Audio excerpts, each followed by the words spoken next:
Is the Eufy S380 HomeBase 3 a scam, or is it actually a smart investment for your home security? I've spent some serious time digging through expert opinions, user reviews, and even legal documents, so let's break it all down. First off, the HomeBase 3 is not a scam.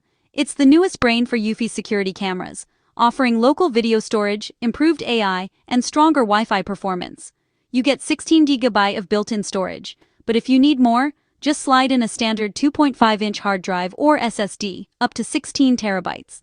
That's massive, and there are no monthly fees.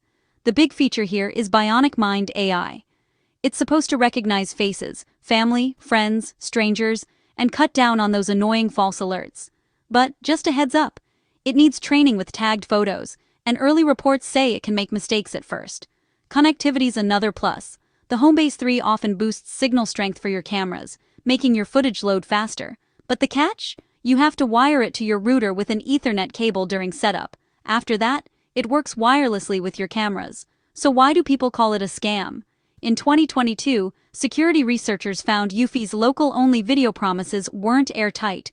Some live feeds weren't encrypted, and a few crafty folks could access video streams if they had the direct URL. This led to a $450,000 legal settlement in 2025. Since then, Eufy's made some changes, but it's a reminder to always double-check privacy claims. On the downside, a few users report missed events, like the camera doesn't always catch motion when using HomeBase 3, and some advanced features don't work with older Eufy cameras. Plus, there's occasional fan noise. Bottom line, HomeBase 3 isn't a scam, but it's not flawless. If you want control over your security footage and don't mind the growing pains, it could be a smart upgrade for your home.